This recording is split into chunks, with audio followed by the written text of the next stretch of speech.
But it was a wonderful period. It was an exciting period. Here we had just gone, we were still in the middle of the biggest depression that anybody had ever experienced in their lifetime that was then alive. It was a terrible time.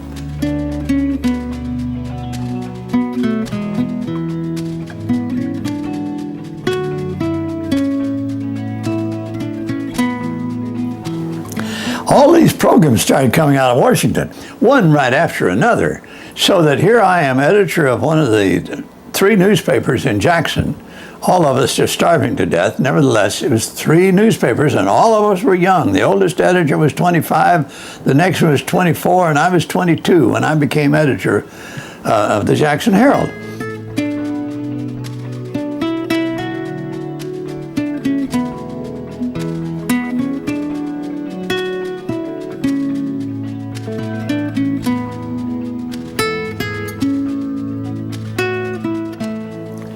All kinds of new programs were coming in. PWA, WPA, Works Progress Administration, Public Works Administration, you name it, it was coming out of Washington to provide jobs as fast as they could. They had little offices everywhere for these various and sundry agencies. And among them, of course, was this idea of starting a national forest in southeastern Ohio. Well, we didn't have any forests, but that didn't bother them. We didn't.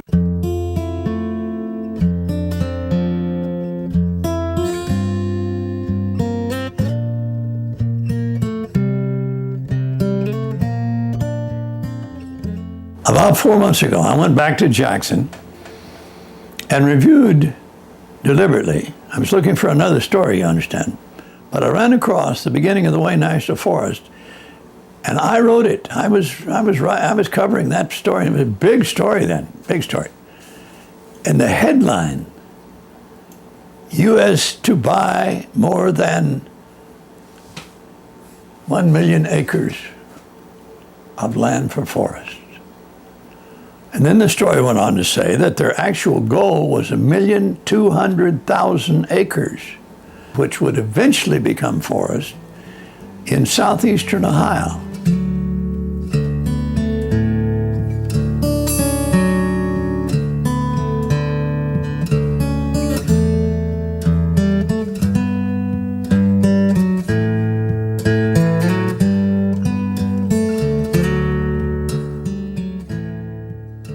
I covered this story as a newspaper man, not because I was necessarily in love with woods at that time, because I wasn't really conscious of what had happened over the previous 7,550 years, you see, of what the woods were. When you drive from here to Ironton, for instance, today, you're looking constantly at beautiful forests that didn't exist 60 years ago, 70 years ago. It didn't exist. They were old bare hills.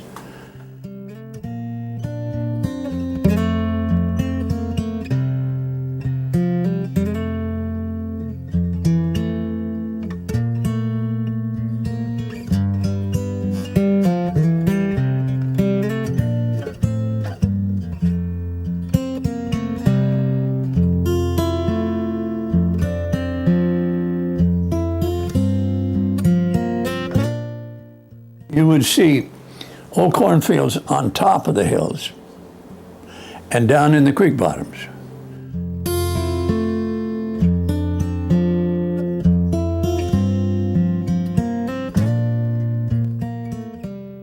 There would be pasture around the hills, old barbed wire fences, even remnants now and then of old rail fences.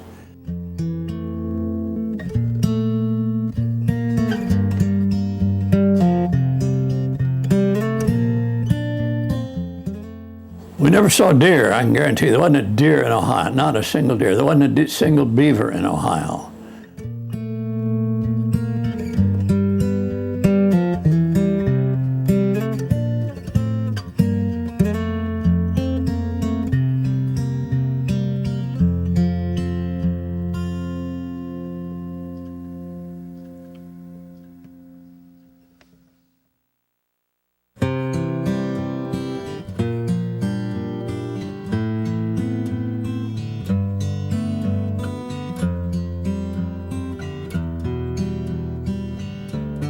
it had gone through 100 years of destruction. When you look back, in fact, a little more than 100 years, you look back into the middle 1800s, everybody was farming. Everybody was cutting down timber for wood, for lumber. We were shipping trainloads of lumber out of Ohio, mind you, out of southeastern Ohio, to New York and Philadelphia and east. Or as in southeastern Ohio, everybody was cutting down timber for charcoal making for the iron furnaces. That lasted for about 40 years, and they were burning up about, on the average, of 3 acres of woods a day for each furnace.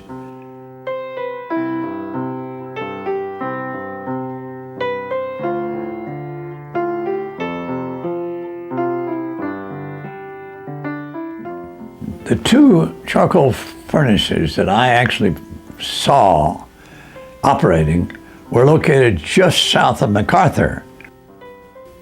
As I remember the procedure, they would pile up a pile of hardwood until they had created a mound that was up probably 30 feet tall.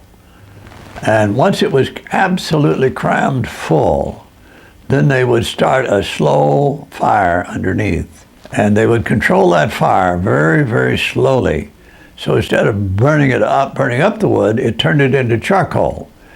Now the charcoal was in various and sundry size pieces, shapes, so that it wasn't baggable back in those days. It was used for other purposes. It was used for industrial purposes.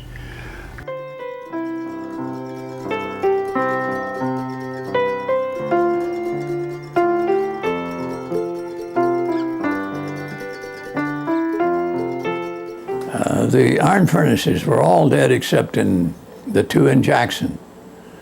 And they were the 2 biggest that had existed.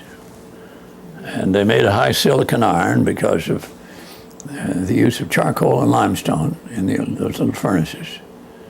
And then sold that iron to the steel mills in Detroit, Youngstown, Pittsburgh.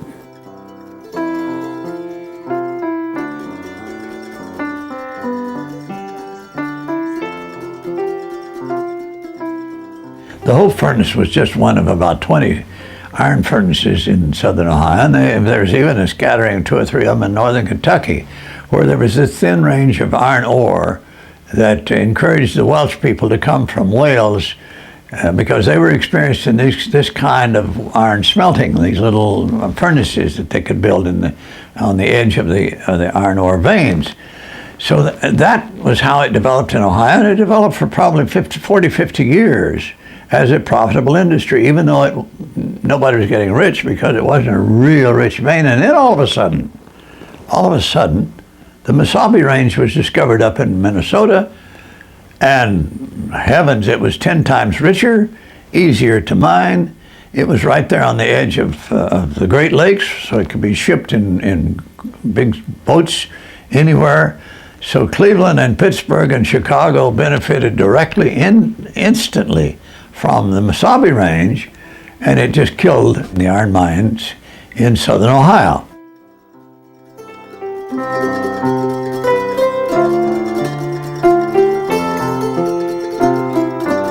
You've got to keep in mind that coal mining was already well underway at the turn of the last century. Mining in any sense of the word is a mixed bag. It has a very temporary, prosperous impact on a community, and particularly on the owners of the mine itself, the operation itself. But once it's gone, it leaves a scar. It leaves every kind of a scar in the form of acid water on all the creeks, of barren landscapes that have no topsoil whatsoever on them, or ancient veins left by interior mines, or canyons left by strip mining. Once the resource is gone, the communities that were established because of the coal resources, they have to change or they die. And many of them have died. Many of them have finally faded away into nothing little villages.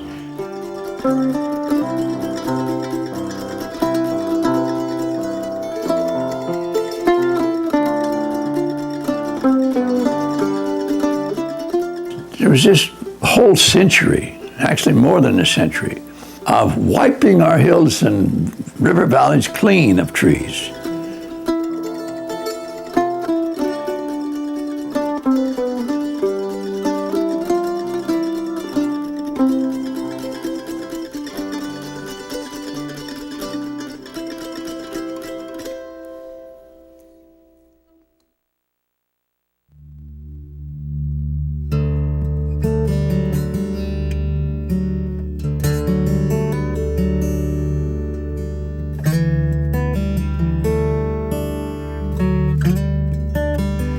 But they started the Wayne National Forest because it was actually a relief program. What the government proposed to do was to buy land from farmers who were starving to death, literally.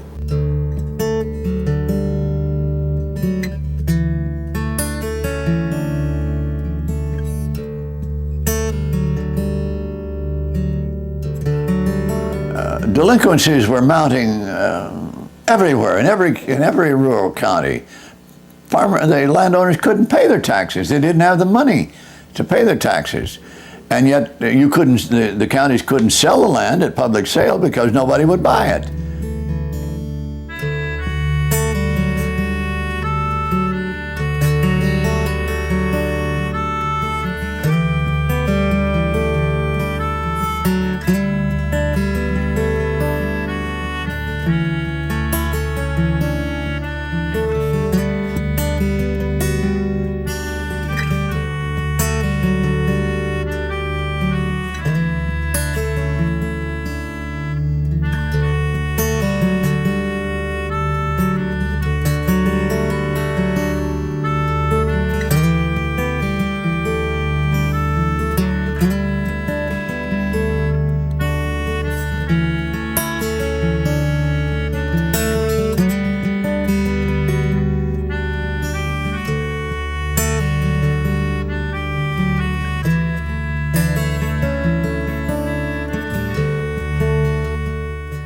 I went to Lawrence County with the two young foresters that had been assigned to our district to buy land.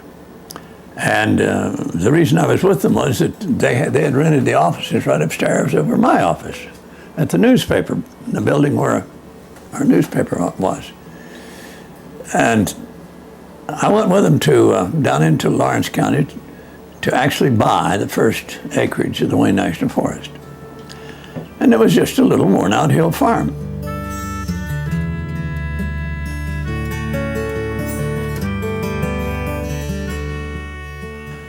The landowner that would sell its land to the Wayne was told from the very beginning, you may live free of charge in your house, you may have a garden, but the rest of the land you are to allow it to go back to nature. Leave it alone. Let it go back to dogwood and sumac and redbud and blackberry briars, because eventually it'll be trees. But if you moved off the farm, if you left your home and moved to town or anywhere else, then immediately that farm was demolished. That farmhouse and barns were demolished.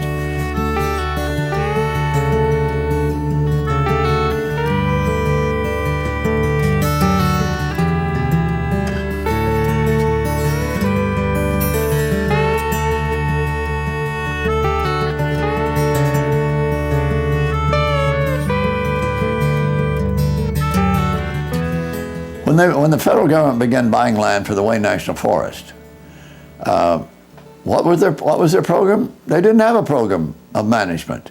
They just bought it and let it stand there. And over the next 20 years, trees began to grow back. The terrain here lent itself.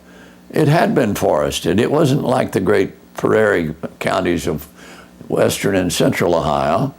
It was simply already a denuded forest land, and they thought that it might be, and of course poverty also was concentrated in this part of the state more than it was in the better farming areas of the state. So why was anything started? It was started because somebody said, let's start something. It was just that simple.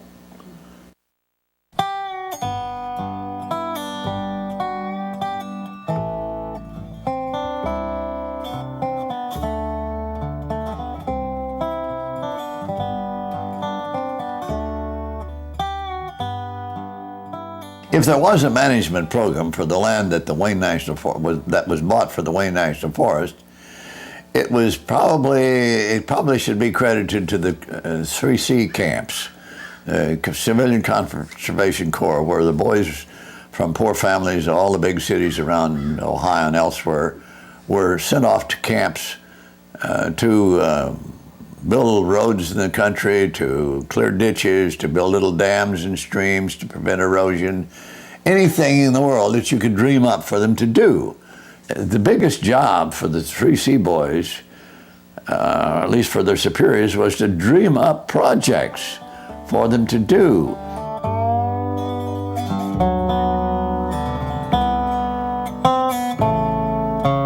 They planted millions of trees, for instance, on the land that the Wayne National Forest was beginning to buy. And they planted trees everywhere, anywhere, without any particular knowledge of how to do it. But that didn't make any difference. If you plant trees at the right time of the year, they're going to grow. It may take them 5 years before they show up above the greenbriers and the other stuff that grows in those old fields. But they planted trees. They tried to correct erosion. Farming practices for 100 years had encouraged erosion of the old hills, so that there were literally open ditches draining down out of these old hill cornfields and places of that kind.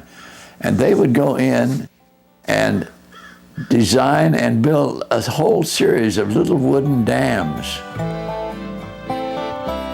They built roads for into areas of the land that they needed to service, all sorts of things. But it was all done. It was all done by hand. It wasn't done by huge equipment, because the whole idea was to keep these boys busy, keep them employed, because they had no jobs available at home. These were kids from 19 to 26 in that general range, so they're full of energy.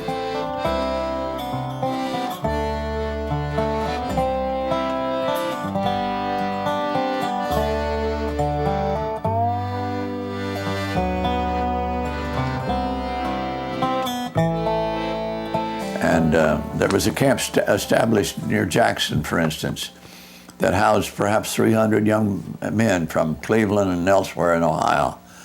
And they were wonderful. The camp was established out near the county home, which had been established to take care of poor people who got so aged and infirm they couldn't take care of themselves. Every county used to have a county home. But that's where the camp was built, and it was built in open area. You could see it for half a mile away. It looked like an army barracks, an army camp, and yet it was within a half a mile of town. The boys were accepted as a new, exciting thing, and they would participate in things as almost as bashful citizens. It was some of them found some dates among the girls in town. I remember they came into my little newspaper office and wanted to establish a camp newspaper. They'd come in once a month and edit the little newspaper, and we'd print it for them. And they were great guys. They were good kids. These were not kids that were in trouble. These were kids that didn't have an opportunity to even go to school back home.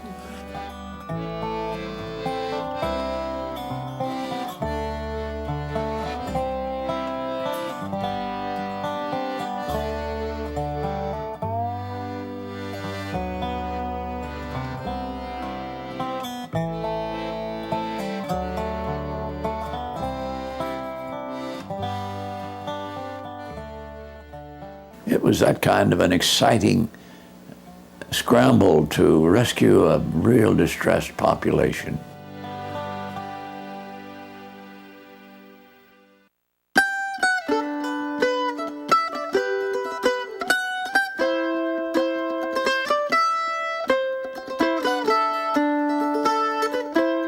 We look out now and we see woods everywhere. But back just 50 years ago, that wasn't true. And so I'm almost ecstatic about what has happened on my watch. because I planted over 30,000 trees, and Old Mother Nature planted 300,000 trees on my farm. Now I fight to keep open areas. That's nature. And it's hard for young people to realize this enormous change that has taken place in just 50 years.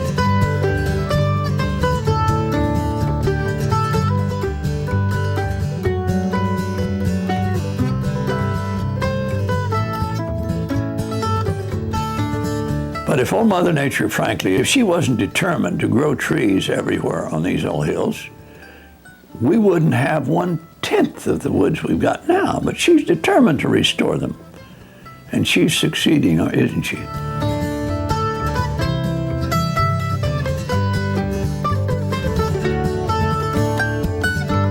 The 3C boys were just one small part of reforesting Ohio. Their impact was real, but it wasn't predominant. All right, what was the predominant thing in restoring the forest lands of the Appalachians, through Ohio? Neglect. Quit farming. Quit farming. It wasn't a positive thing. It wasn't something that was deliberate from the standpoint of reforestation. And yet it resulted in reforestation of all of eastern Ohio.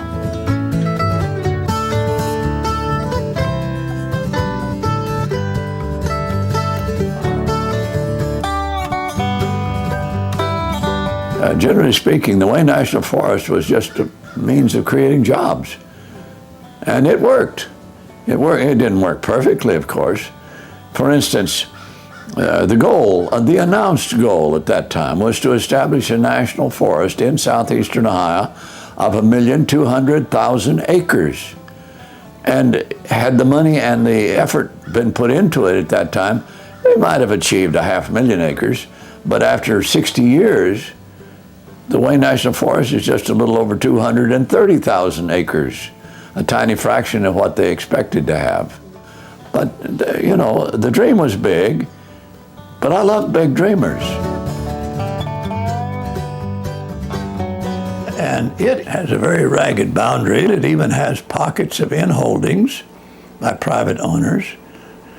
And while it may have looked as though they'd be able to buy land everywhere, the price of land began to go up, particularly as the war ended and people began to change their whole concept of living in the hill country. They no longer wanted to be farmers, but they loved to live in the country.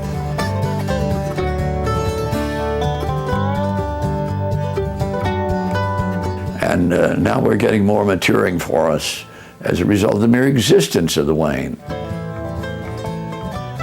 The Wayne is subject, of course, to external pressures from groups and organizations, just like any governmental agency is subject to those pressures.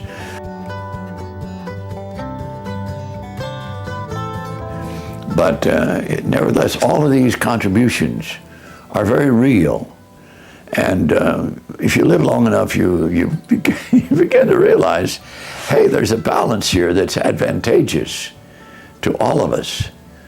And so you roll with the things that you don't quite agree with, or you wish they weren't quite as damaging or quite as short-sighted, because there's so much good coming out of the Wayne and the examples that it set.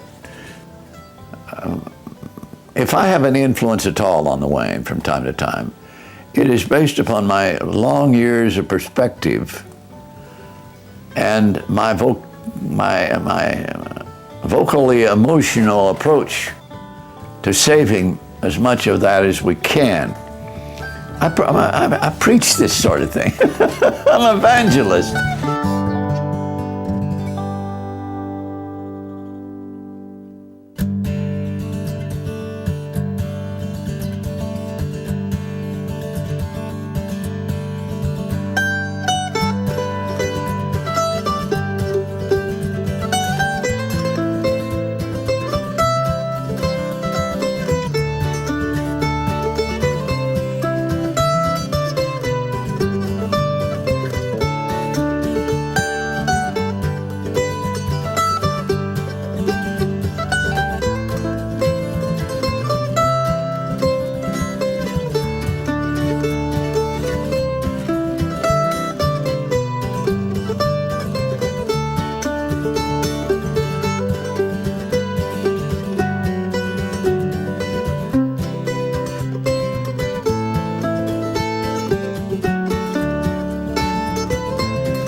wandered down your rocky road. I have lost my way, I have lost my load, only to wind up where I began.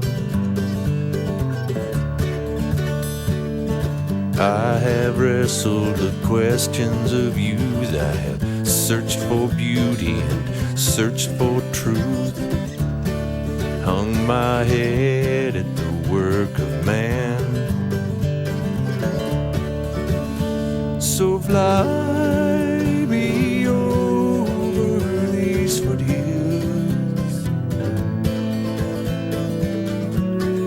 just let the cornfields burn, and I will measure the rest of my days against the forest return.